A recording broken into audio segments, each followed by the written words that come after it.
Nicole and Chris. Dear Nicole and Chris. Dear Nicole and Chris. Dear Nicole and Chris.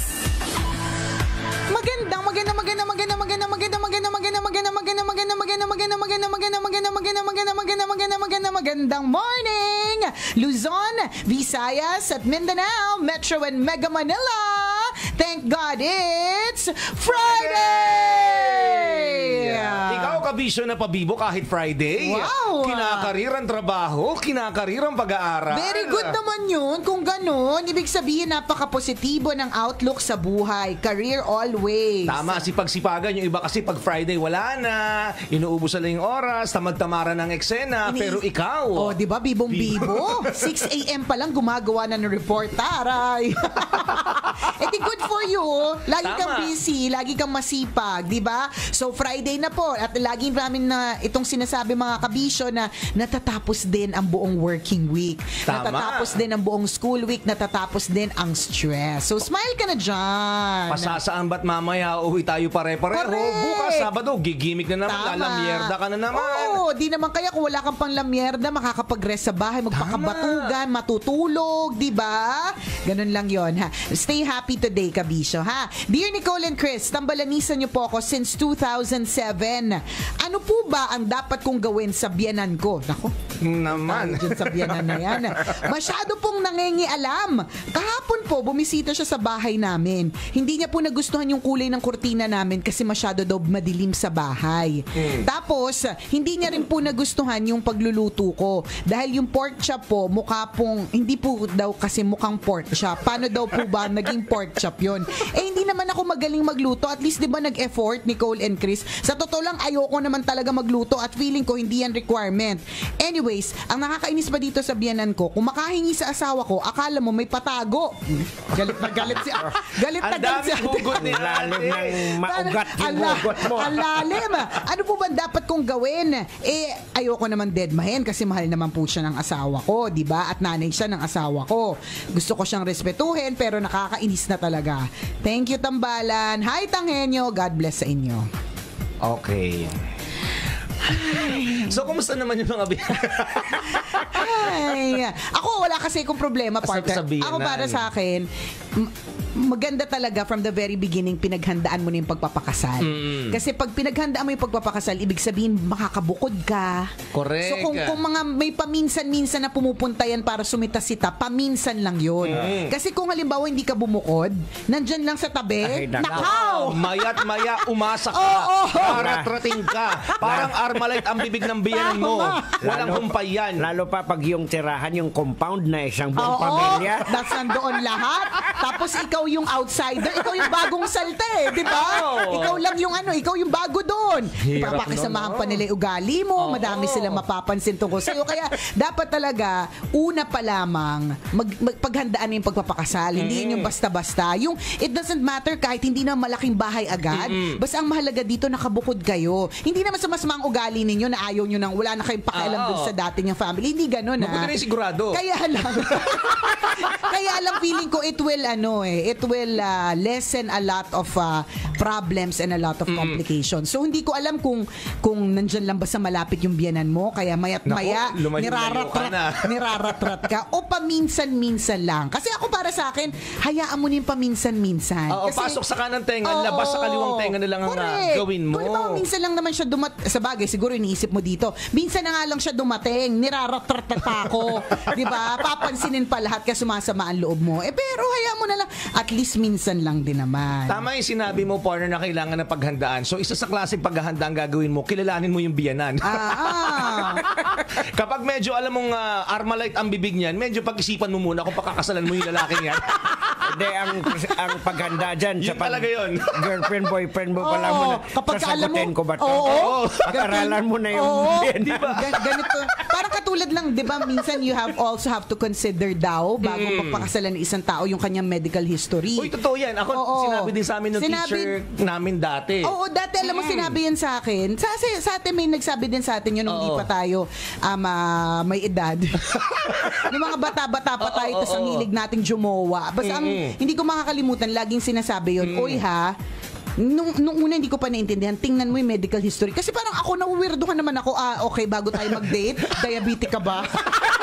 Meron ba kayo history ng hypertension? Meron ba kayo ng history ng depression? Diba? Pero in a way, kung talaga, kasi pakakasalan mo yan eh. Correct. It will run in your blood, kung ano man yung mga sakit, diba? Kaya nga, diba, kapag ka nagpapacheck up, laging ang tanong, may history po ba yung family ninyo? Ganyan. Totoo yan. So, yun yung mga pwede mong i-consider. Bukod dun sa medical history, tama kayong dalawa, yung ugali ng biyanan.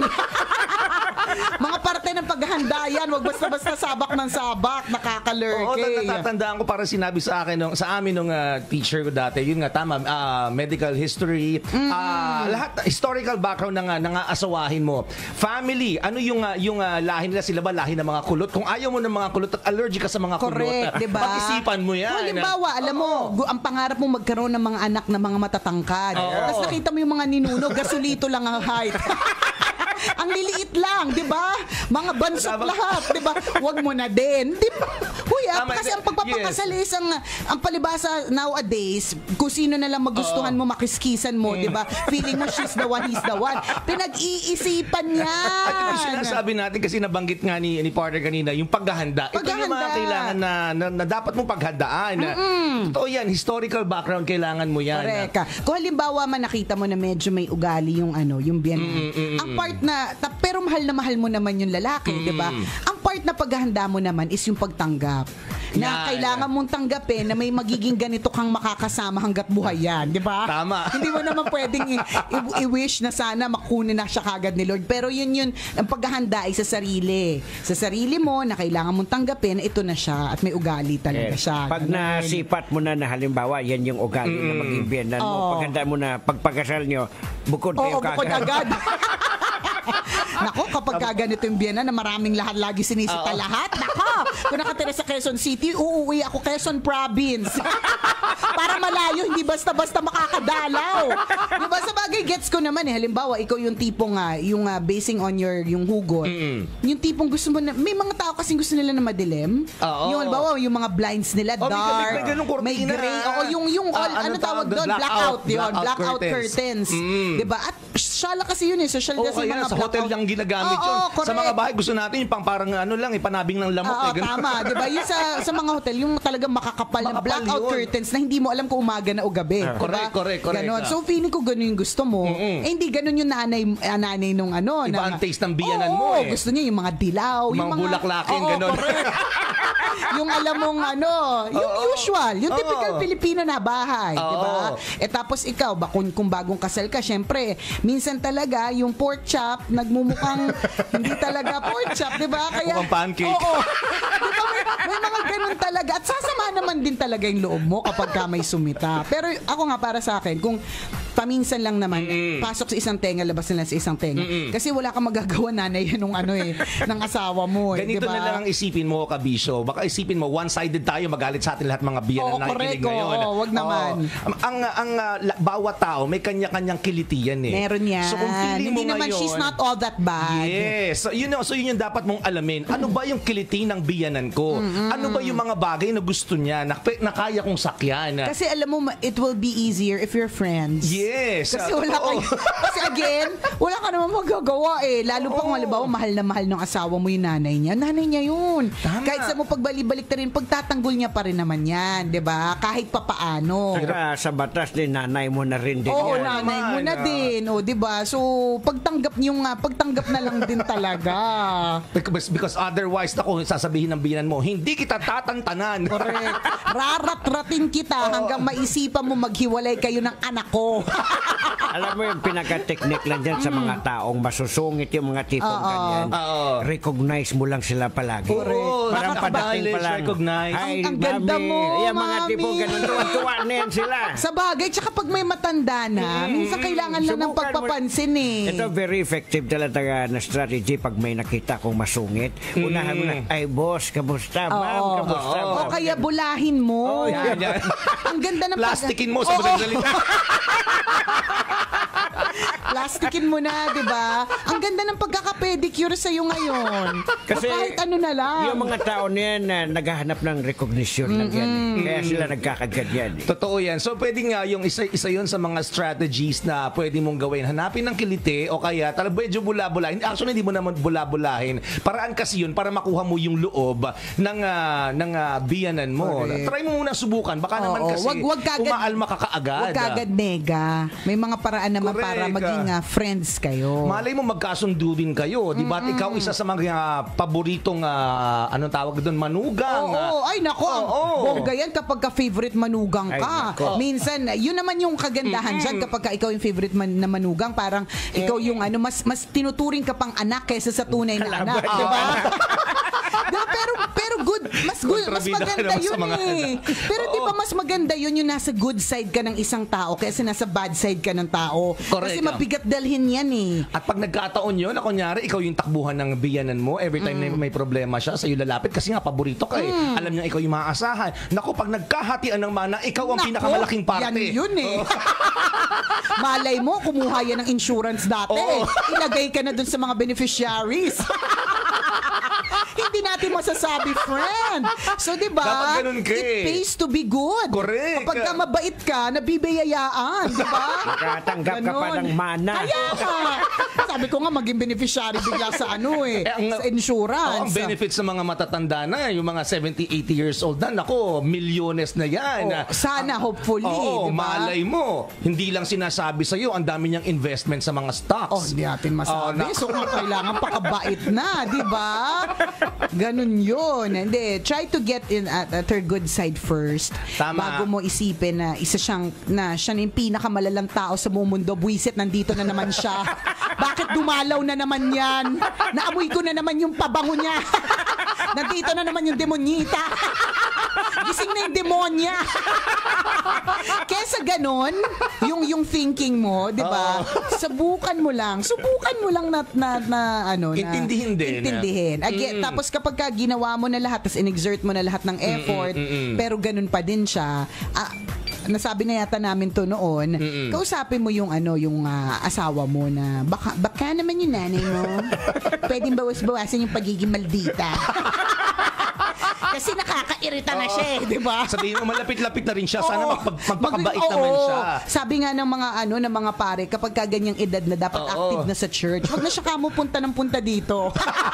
Doon na lang siya magpaka-active sa church. Doon niya i-exert lahat ng effort niya, di ba? And dagdag ko lang sa'yo, ate girl, wag kang mawalan ng loob kapag halimbawa, kinomentan niya yung how you handle the household, o kaya how you cook. Kasi every day naman is a learning process. Saka, dalawa naman kayo nagdesisyon dun sa kurtinang yan. 'Di ba? Sa kulay ng pintura na yan. So, dapat wag mo masyadong damdamin. Sabi, ma, yung anak niyo po ang pumili niyan, hindi ako. Yan. Bakit akong inaaway niyo? Maldita rin pala. Kasi yung mga ganyan sa mga ganyang edad namin, wala na magawa sa buhay. Wala yan. na eh. Siyempre, Yung titingnan na makikialam ka na lang lahat. doon sa iba. Correct. Hindi, tsaka mas sensitive na kayo.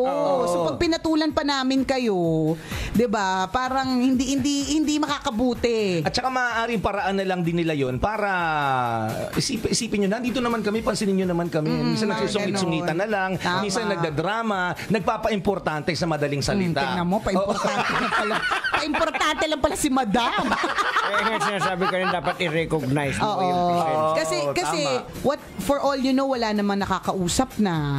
Lahat ng Diba? mga anak kasi may kanya-kanya ng pamilya rin. Correct. Ang mga Oo. friends niya baka patay na rin din. Sa grupo nila, isa na lang Tama, siya natitira. Di ba? Natatandaan ko ganun kapag ka-reunion ng yung parang grand alumni homecoming. Oo. Malalaman mo talaga kung ano yung mga lumang batch kasi paunti na ng paunti. May hawak ng tarpaulin eh. Pag mga year, 2016, yan. Yan. Dami, puno-puno pa. Ingay ang babata, Oo, di ba? oo. Kapag ka nandun na sa 70s, talagang isa na lang. Isa na lang yun nandun sa pila. Nakakaloka talaga. Kinuha na yung iba. So, kasi Kasi mali mo ganun din. Di ba trying to understand your biyanan? Wala naman na siguro makausap. Naalala ko dati, meron akong kaibigan na ganyan. Sobra talagang Ito na feeling naman niya. yung mga kaibigan Oo. na chinichismis niya. Sobrang pinupuntit niya talaga niya. Wala siyang ginagawang masama. Alam niya namang mabait siya sa asawa niya. At ginagawa niyang responsibilidad bilang may bahay at bilang nanay ng mga anak. Pero yung biyanan, talagang pinag-iinitan siya lagi. Hinahanapan ng mali. Bakit daw? Hindi ko alam. Siguro talagang mainit ang dugo sa kanya. Okay. Ang sabi namin, hanapin mo talaga yung kiliti niya. Nagkataon na balo. So, baka naman kailangan ng ng kiliti talaga. Ng literal nakikiliti. Nangingiliti. Oo. Diba? Oo. Kailangan ng didilig ng tigang na lupa. Kailangan Diba? magbubud ng pichi-pichi. Baka. Kailangan malangisan. Oo.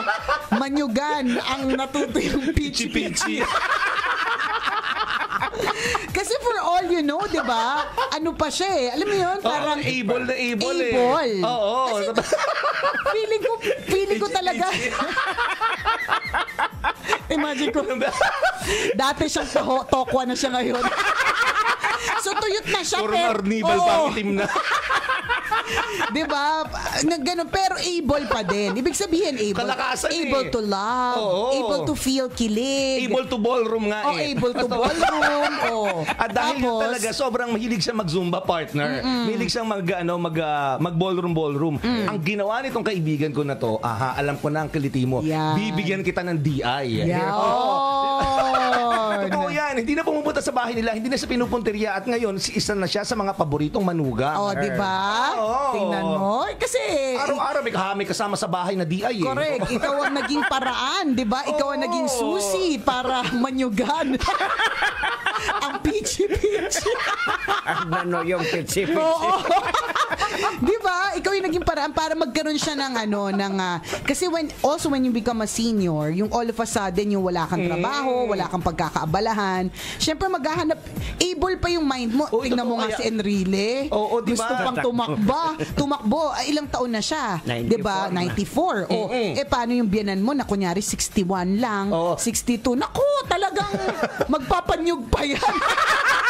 Ibig sabihin, Magpapalana. Pipigaan ng lana.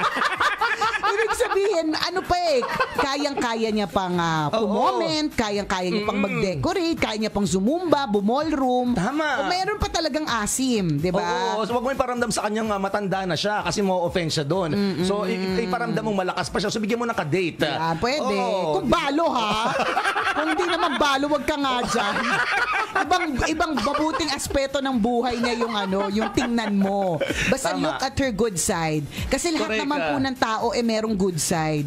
'Di ba? Kahit gaano kasungit, 'di ba? Ang isang tao, meron niyang may kilitiya na kapag Totoo yan. na napasok mo talaga, wala. Pag natumbok mo, she will forever or he will forever remember you kasi natumbok mo yung kiliti niya. Importante Doon na yun. lang tayo sa aspetong yun. Wag na tayong nega. Diba? Dapat lablan. Oo. Tiisin mo na lang yung papaminsan-minsang pag-comment. Nangyayari talaga. Tatanda ka rin. Yan yung lagi sinasabi sa akin. Tatanda ka rin. Oo, at pag hindi mo rin nakasundo ang binan mo o manugang mo, talagang World War III to. Kapag kaganyan. Correct. Hanapin mo ang kiliti. Importante yun. Tama, isang malaking check ng pink na ballpen. Sa lahat ng mga kabisya natin na kaantabay, maraming salamat po. Kayo po ang dahilan kung bakit kami nananatiling number 1. Walang hate, GBGB lang. Love lang! Muli ako po si Nicole Yala. At ako naman si Cambio King Chris Chuper. Na nagpapaalala, una magdasal ka para mabuhay ka, pangalawa mag-toothbrush ka para mabuhay naman iba. Yun! Ang programang 90.7